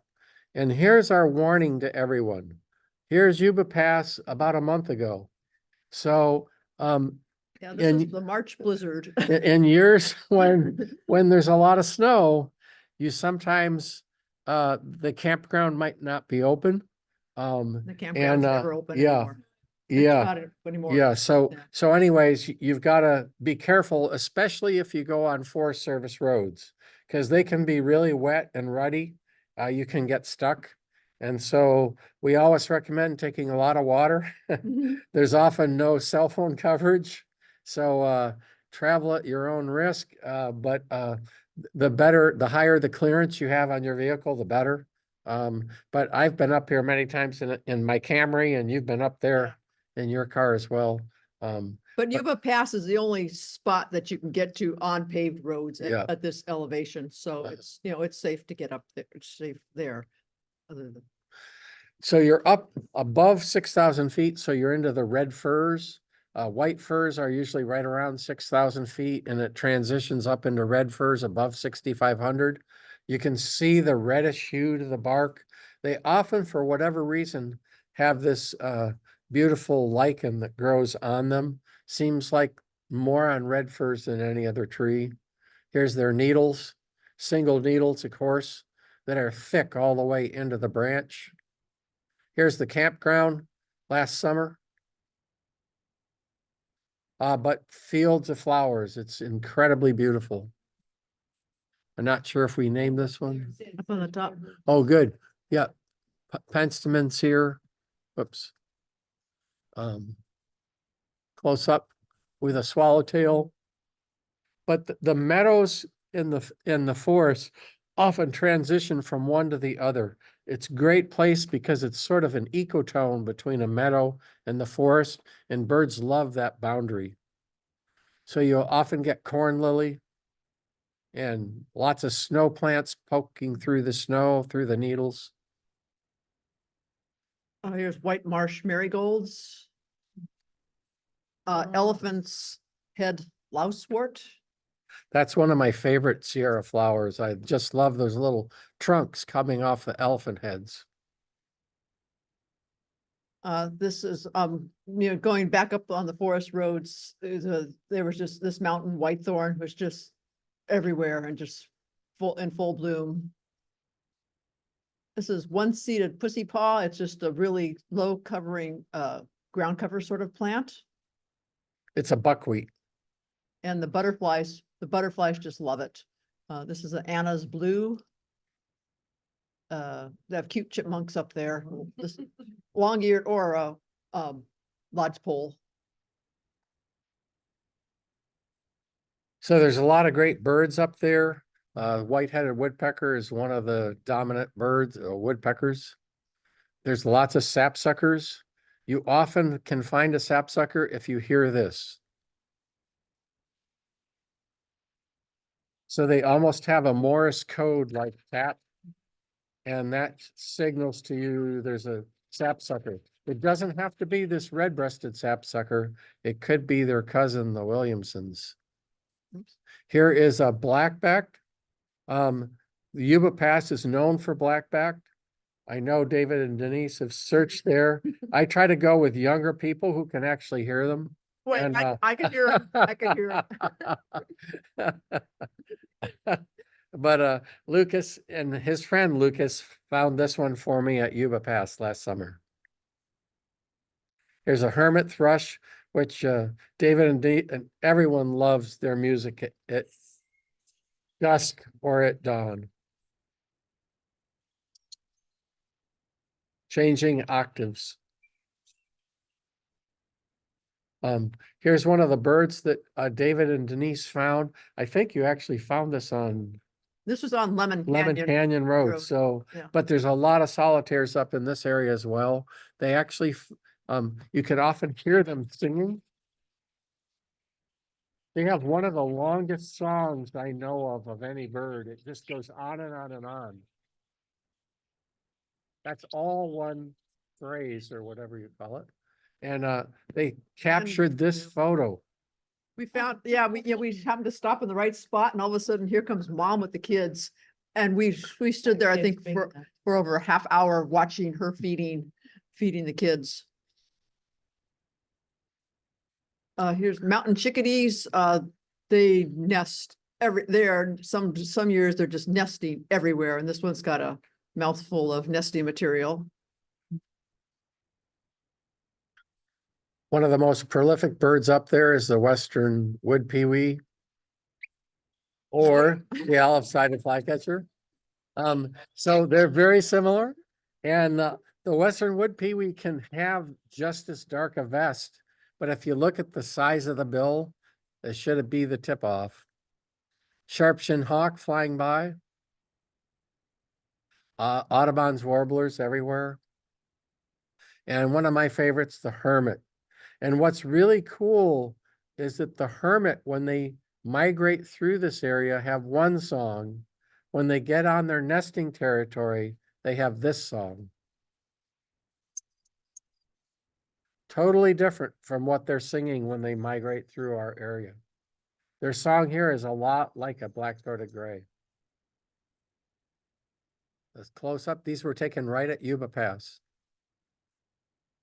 Western tanagers and Cassin's finch. There's a spot right by the parking lot where the finches will come in to pick up gravel or seeds I at the think maybe side of the road. It may be salt Yeah. too. Yeah. Here's the male. Here's the female Cassin's finch. And a pine siskin, sorry. Evening grosbeaks. So oftentimes you won't get to see them this close, but you'll hear them flying through the forest.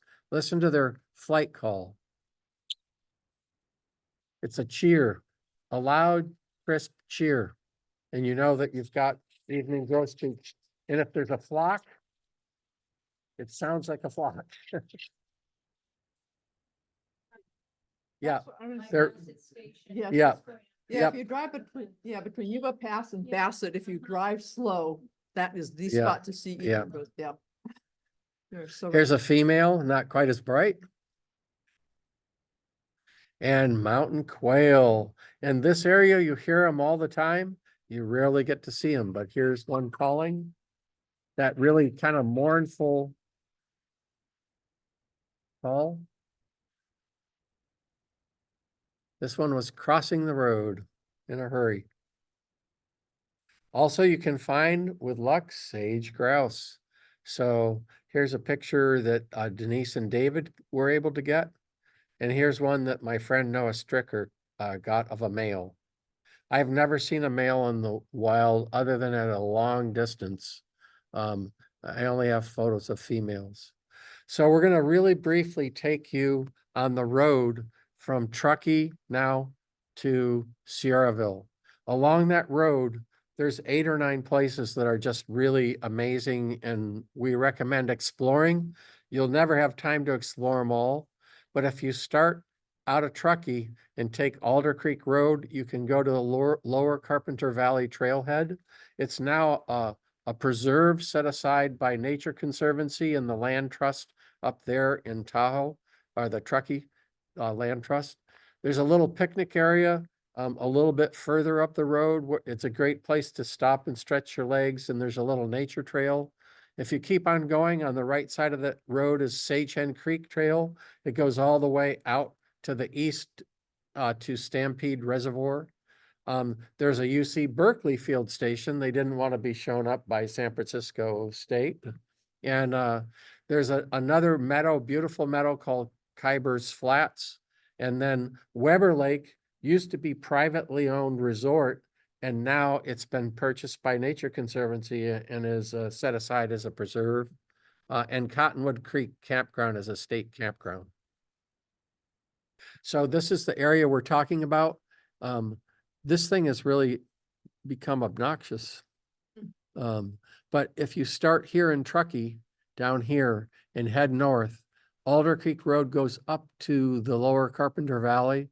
Here's the Donner Picnic area. Sage Hen Creek is a trail that goes all the way out to this reservoir. Khyber's Flats is this beautiful mountain meadow up here. There's a road you can drive into it. And Cottonwood Creek is just a kind of a fun campground to explore. Don't forget to explore Sierraville, the town of Satley, and Calpine. This is a great area on the perimeter Calpine. So here's another just view of the same area. Some of them blacked out, of course, by our Zoom. Come on. Okay. No. There we go. So here's a aerial view of the Carpenter Valley Preserve. I think it's a 3.5 mile hike along the perimeter of the forest, the edge of the forest and the meadow. It's bound to have great birds. Here's Khyber's Flats, a very similar type of place. Lots of Lincoln sparrows out in the wet meadows. Sage Hen Creek is this riparian creek that goes all the way to a Stampede Reservoir. This is the field station with researchers collecting river animals, crustaceans and things. Cottonwood Creek Campground. And so the next area that we're going to explore in greater detail is the area right around Graeagle. So starting with the Graeagle Pond in the center of town, look at the elevation. It's only 4,000 feet, but it's almost like a higher altitude place because it's in the shadow of the mountains. The Medora Lake Trail is this beautiful 1.5 mile loop trail that's got great birds, and we'll show you some. You can go up to the Plumas Eureka State Park, which has a nature trail that's really wonderful.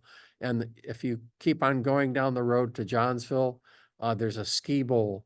You can actually hike all the way up to Eureka Peak, which is 7,400, or there's a lake underneath the peak that's probably 1,000 foot lower.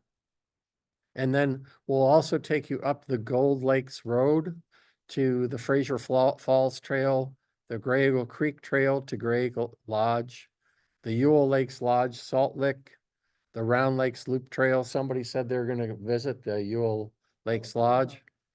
Elwell, sorry. And eventually one of my favorite spots that Denise and David helped us find, Church Meadows. And there's a fire tower up in there. So let's see what happens if I hit that. So this shows you the area of Graeagle and going up the Johnsville Road to Plumas Eureka State Park and Johnsville Ski Bowl. And then if you come down just south of town, you go up the Gold Lakes Road to those trails that I mentioned earlier, the Elwell Lodge, Round Lakes Loop Trail, and up into Church Meadows and up to Mills Peak. So this is the area right here that we're exploring next. So here's a picture of Graeagle. It's only got about 500 residents, permanent residents, but in the summer it swells to about 1,500 or 2,000. This is an aerial of the lake. If you get there early before all the tourists, there's mergansers and bufflehead and all kinds of ducks. A winter before last, there was a long-tailed duck on this pond. This area starts off in the Ponderosa Pines, which quickly become Jeffrey Pines. Here's a trail that goes down to Medora Lake with the buckhorn, what do you call it? Whitethorn? Whitethorn. There you go, mountain whitethorn. Mariposa lilies. And this thing isn't not working for some reason. That's why. I don't know how you pronounce that. Ukao. Round tooth ukao. So here's Medora Lake.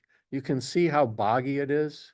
So I actually last year had sandhill cranes flying over my head and go into the cattails there to feed. But the riparian area and the willow thickets here are filled with warblers. Columbines, tiger lilies, monkshood, buttercups, meadowhawk, dragonflies. So warbling vireos are everywhere there singing away. We're going to show you the two empeds that are common in this area. This is, if you look carefully, you can see how long the primary extension is a Hamiltons. They sound like this.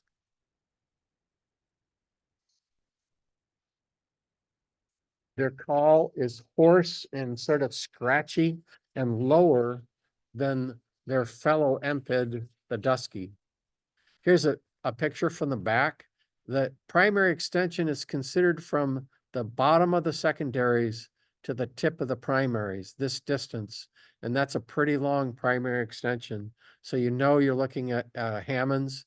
The other feature that they have is this kind of narrow, dark bill. Here's a nest that David and Denise found of a Hammonds. There's quite a few Hammonds in this area, especially in the forest part. If you look over into the drier hillsides, the duskies are there. Look at the difference in the primary projection here from here to here, how short that is on the dusky. Their bill is considered to be quite a bit wider and stouter than a Hammond's. That's something not always easy to see in the wild, but it is. And here's their call. So they have a 3-part call. It's a little higher. It's still a little hoarse, but it's higher and it has that third high note. Hear that high note? Hammonds do not have that high note. Here's another view of a dusky. You can see how short that extension is here. You can also see how wide the bill is, and it's just a little beefier bill than a Hammond's. Otherwise, they are virtually identical. What's the size difference? They're identical in size. They're identical in coloration. They're about, 5.5, 6 inches. Here's a nest that I think David and Denise specialize in finding nests. I've seen them sort of go into the trees, but I've never found their nest like this. Common yellowthroats. I almost called this a morning because I'm from the east. This is, again, the McGillivrays. Yellow warblers, Nashville. So here's the Plumas Eureka State Park. You can camp there. There's a wonderful 1.5-mile nature trail that goes down through the forest. Here it was one winter up in Johnsville. You can see how high the snow can get there. A number of the houses had a tunnel cut into the doorway so people could get out of their house. That's how much it snowed that year. I think they had 50 feet of snow one year. Here's the nature trail I was talking about. It goes down to Jameson Creek where there's oftentimes dippers. Here's you can get lots of sugar pines up in there. Here's a little boy collecting sugar pines. This is Lucas when he's about 9 or 10 years old. Ground creepers. red-breasted nuthatch. I'm gonna try to move this thing down now that we're doing birds. A pygmy nuthatch. They're all through the lower elevation, the pygmies, but they go up pretty high as well. They're a cute little nuthatch. You can hear their like pip, pip, pip calls. White-headed woodpeckers, red-breasted sapsuckers. Ooh, I like to say pileated. Some people say pileated. But they're up at on the Eureka State Park. Evening grosbeaks again. Last summer we found a black-throated gray at the ski bowl, and they sound like this. So this call is a lot like the hermit's migration call, but it's the black-throated grays all year round. Here's a hermit. Lots of hermits up in there. And a series of photos of a red crossbill. And I'm showing you these photos because it shows you how they use this unique bill to find pine seeds. They often, oh, here's their call, sorry.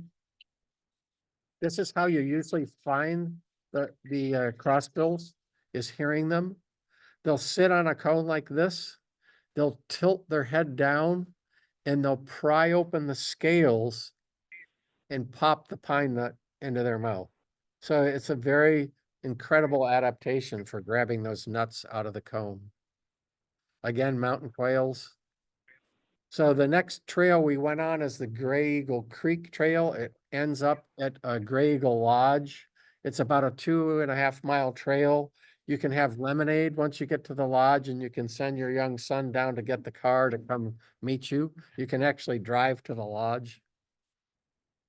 Another trail up there that we really love is about a 4.5, 5 mile trail. It's called, it goes by several names, Round Lake Loop Trail or Bear Lakes Loop Trail. It starts at Gold Lakes Lodge and goes around a series of lakes. I think this is Long Lake, if I'm not mistaken. This is Round Lake right here. It's a much smaller lake. It goes way up into the high rocky country. Snow plants, Sierra lilies, penstemon, spirea, and rufous hummingbirds. There are also calliope hummingbirds up there, the thick-billed fox. Listen to their song. That sounds very similar to a green-tailed towhee. The way I tell them apart is it has much more clear notes and doesn't end in a trill.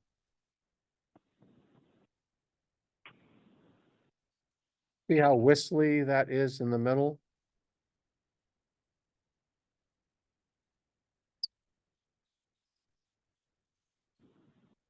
So mountain chickadees, golden crowned kinglets are up there, and they have a really high-pitched voice. So you have to have good hearing to hear them. Tanagers, nutcrackers. So this is incredible. They love campgrounds, but they're a very skittish bird, and it's hard to find it's hard to get this close. This was actually one in Humboldt who sat on the side of the road and let us walk within about 4 feet of it. This is their call. Sorry for hearing aids. This is a little bit loud. So David and Denise said, Mark, you've got to go to Church Meadows because they found a nest on the way to Church Meadows that had a Williamson sapsucker. And this is one of their incredible pictures they took of the male by the nest. Here's their call. Very weird call.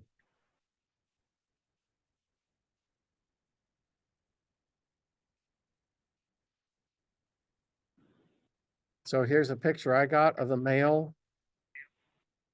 And the female came in to feed the young, and her beak, if you can look carefully, is filled with ants, bringing ants to the young. I'm not sure how tasty they are, but right after this picture, I took another one of the male popping out.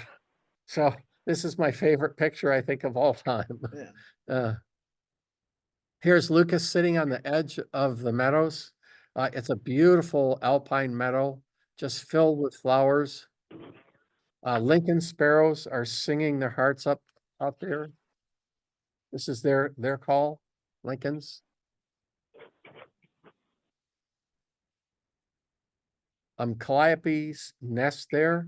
There's actually an old dead tree that has a limb that stretches out into the meadow that I guarantee you'll find a calliope perched on that dead tree or the wire. Here's their mating call. Their display. So I was on Mount Diablo about 3 weeks ago and I heard that call and I turned around, that's gotta be a calliope. And sure enough, there were 3 males displaying on Mount Diablo as they were migrating through. Here it is on the wire again from the front. Lots of Audubons. And my favorite, we're almost done, folks, a pine grosbeak. You often don't see them. They're very sneaky, but you hear them. And this is what you hear. Here's their song. A beautiful whistly song. And then oftentimes what you hear is just their call note. This is their call note. So if you put that into your memory banks, you can actually often find them when before you couldn't, because you often hear them and don't see them. This is the Mills Peak Fire Tower. On the way up to this tower, we found a blackback woodpecker nest. And we watched this bird there for probably an hour, bringing food into the young, taking fecal sacks out of the nest. A very crazy song.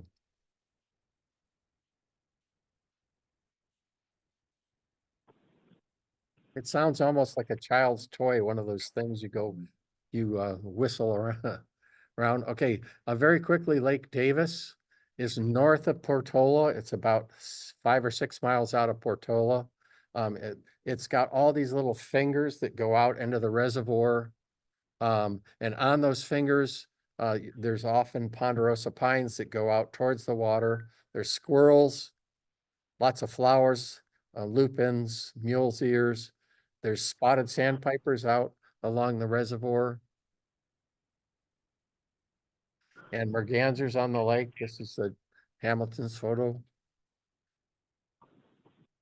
Ospreys flying overhead, as there's tons of fish in that lake. And mostly what you see are fishermen. Not that many birds on the lake, a lot of Canada geese, but I didn't show a picture of one of those. But they found this osprey nest, the Hamiltons did. Tree swallows on the way up from Portola. There are these beautiful ranches with open meadows. Tree swallows nest there, flying around everywhere. And so are the mountain bluebirds. So keep your eyes out. There's also western bluebirds there, but if you look carefully, you'll find mountain bluebirds. Green-tailed towhees are singing from the pines. Here's their call. Hear how trilly it is on the end. It's still whistly, but it's got more trills. Chipping sparrows. Here are my western wood pewees. And we've experienced the same thing David and Denise have. If you go to Lake Davis at night, there's hundreds of western wood pewees calling. It's everywhere you turn, there's another western wood pewee. But they're pretty much everywhere Yeah. too. Antelope Valley Road, Lemon Yeah. Canyon, everywhere Yeah. are the peewees. So they have a pretty dark vest. Their bill is noticeably smaller than an olive-sided. Here's another view. They have an incredibly long primary extension. And this has got to be an olive-sided. Yes. Here's a juvenile crossbill. Here's the fire tower above Lake Davis. If you hike up there or drive, you can actually drive up there if you have a vehicle with high clearance and you come to this rocky ridge before the fire tower. There were rock runs there. This gives a spectacular view of the lake. You can What see. time is it, Bernie? You can see, please turn your sound off. I can't hear you. Turn your sound off, Roberto. Where do I get my thing? Mute all. My participant list. Sorry. Yep. All right. So anyways, we'll keep on moving. There's solitaires up there everywhere. We found a goshawk. And the way we found it is we heard this Cassin's finch going crazy, and about 2 feet from this goshawk's beak was this Cassin's finch like dive bombing it. I think it may have eaten its mate. I don't know. But here was its call. And here's another view. It was kind of hidden in the branches, so we couldn't get a super picture. But a goshawk, they're definitely not guaranteed. They're a very uncommon bird. There are grouse up there, sage grouse, sorry, sooty grouse, and the little chick. And one of the, I'm gonna go back really fast to this photo. So we're on the west side of Lake Davis here at the fire tower. But if you go up the east side of the lake to the very north end is a pass that's well known as Bagley Pass. And the reason I went back there is to show you the location. But at Bagley Pass are these wonderful flammulated owls. And you usually don't see them. This is Tim's picture, not mine, but you hear them. It's like a really slow pygmy owl hoot and a little bit lower. Sometimes they have a double note. So also up there are poorwills.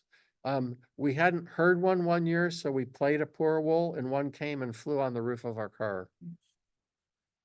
So you can hear their poorwill call. So we're almost done here. We're going to go beyond the valley really fast.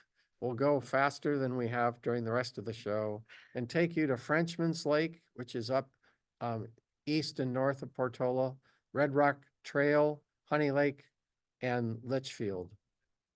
So if you go out Highway 70, you come to a road that goes up here to Frenchman's Lake. Here's Lake Davis. So it's about, I don't know, 25 miles east of Lake Davis. And Denise. So this is Frenchman's Lake. It's at the intersection between high desert and mountain with the elevation of 5,800 feet. This is Last Chance Scenic Area, which is a beautiful scenic drive through the canyon before you get to the lake, which is pretty much a reservoir and dry, nothing around it. But this is part of the canyon. It has these spectacular lava flows that are harder than the other rock. So they persisted and the road was like cut through these lava flows. And so this is sometimes we've seen the water way up high, sometimes the water is really low depending on, how the drought is. But it's a beautiful, we don't drive around the whole thing because it just gets too hot and dry out there. And unfortunately in 2021, we keep talking about the Beckwood fire, the mountains that are all behind there have all burned. And it's Gavin. Now. Want to get. There we go. All right. But we've gotten a variety, because you get between the desert birds, and so you get mountain bluebirds out there. The brewer sparrows are out there. We've had Clark's nutcrackers. We've seen marmots and otters. I get the picture. Hey, Roberto, somehow you keep getting unmuted. So please mute I'm muting you right now. So keep yourself muted. All right. So here's the corner of the lake. Are you serious? Here's Dusky onion. Dusky onion, some mountain coyote mint. This is a sulfur buckwheat, I believe.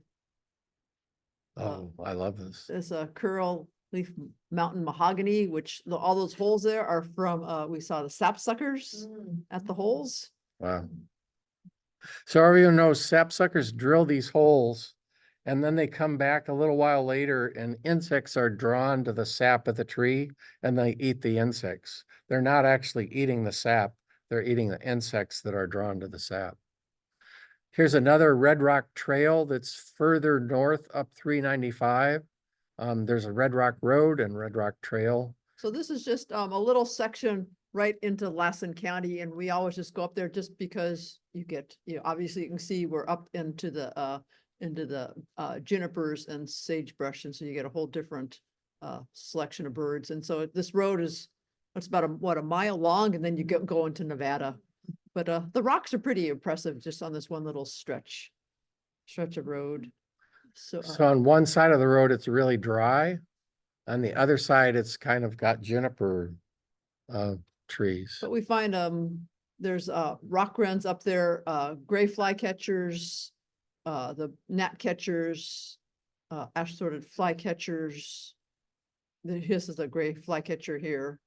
So one thing you can see to ID a gray flycatcher is how perfectly round the eye ring is and how perfectly round the head is. Another behavioral trait is they tend to pull their tail under their body. And most of the empids flip it up behind their body, up over their back, but this one pulls it under its body. And we definitely see that happening with this bird. You can see how round the head is.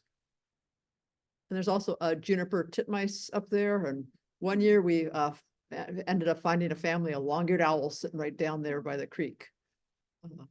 Spotted towhees, Townsend solitaires, and Lucas Corneliuson, friend of Lucas's, found pinion jays up there one year. We have not seen them there. Cooper's hawks are there, and we've been dive bombed by these Cooper's hawks. So I put in a long-eared owl picture just for you because They were there there. are long-eared owls there. There's long-eared owls around the Lake Davis area. And there's long-eared owls to the next location we're going, which is Honey Lake. So if you have the time and want to go further north, you can take the Standish cutoff and keep on 395 and go further north through Litchfield. And there's a huge wildlife area called Honey Lake. It's actually probably even better in the winter than it is in the summer, but in the winter, you can find longspurs. You actually can find 3 species of longspurs if you get really lucky. There's definitely lots of Lapland longspurs like this one, and there's chestnut collared, and we've seen a Smith's up there as well. Northern shrikes, some years in the winter. It's a bird that migrates only some years. So some years there's more than others. Lots of rough-legged hawks flying over, prairie falcons, mountain bluebirds. In the summer, we stopped at the visitors center, which isn't a visitor center. It's really just the housing for the people that work there. It was filled with nighthawks in the trees. We must have seen 30 nighthawks just roosting in the trees.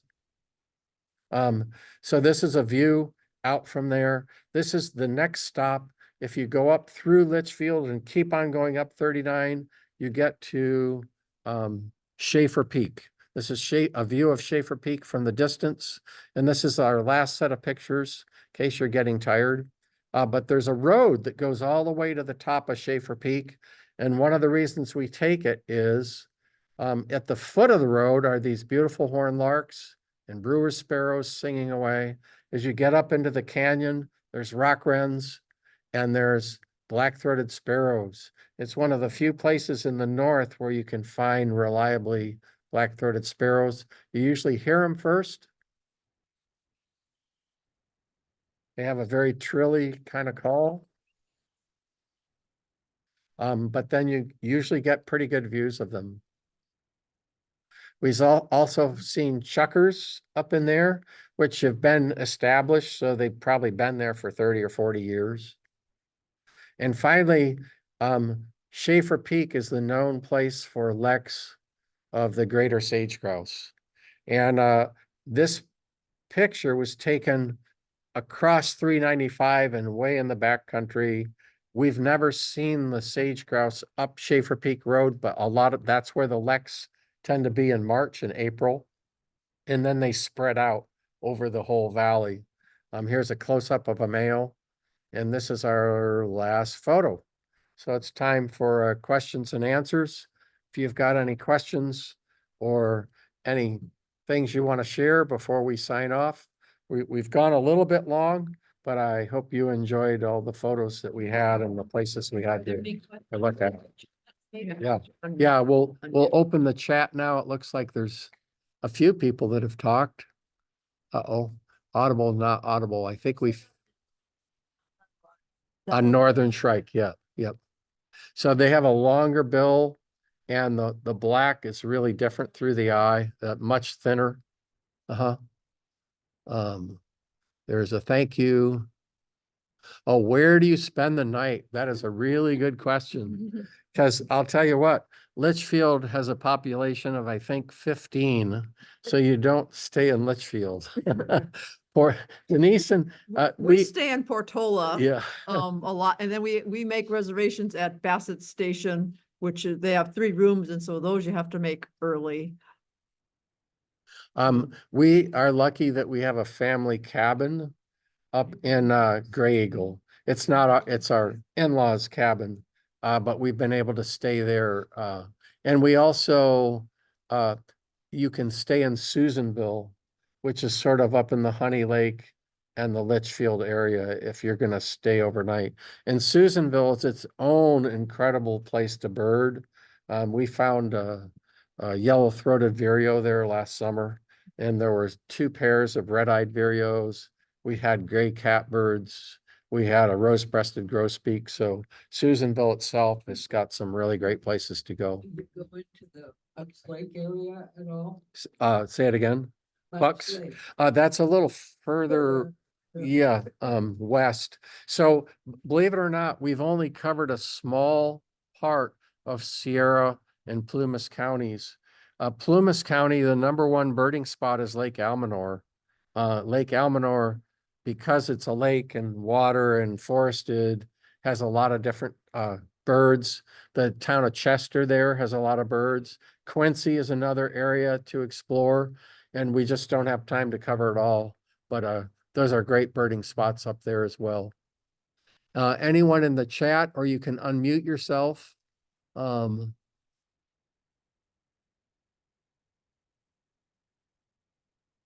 Any more questions from the audience? Any questions here? Carol's falling asleep in her chair, so she has to stand. Well, thank you very much for coming. This is our last meeting of the year. Congratulations to all those officers that were elected. Andrew, who were forced to remain in office. Andrew is taking a walk this weekend to White Sulphur Springs Road up in St. Helena. It's a great area. It did have a fire a couple years ago, so it's a little different, but it's still a great area. I think Andrew's going to continue doing walks into June, and the beginning bird walks are also going to go into the beginning of June. So if you're interested in those bird walks, sign up for the e-blasts and you'll get the messages for them.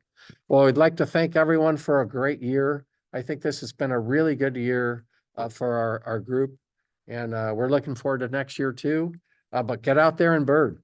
You know, the Sierra is the best time to go is June and early July. This year, because of the amount of snow, you have to be careful if you go on Forest Service roads because they can get pretty funky. But the paved roads up through Yuba Pass is paved, and a lot of the trails that we shared with you are pretty reasonable trails, depending on your hiking ability. Well, thanks very much, everyone, for coming. Yes. Hey, Mark, there was one question about, do you recommend any books for the area? Ooh. I have a couple.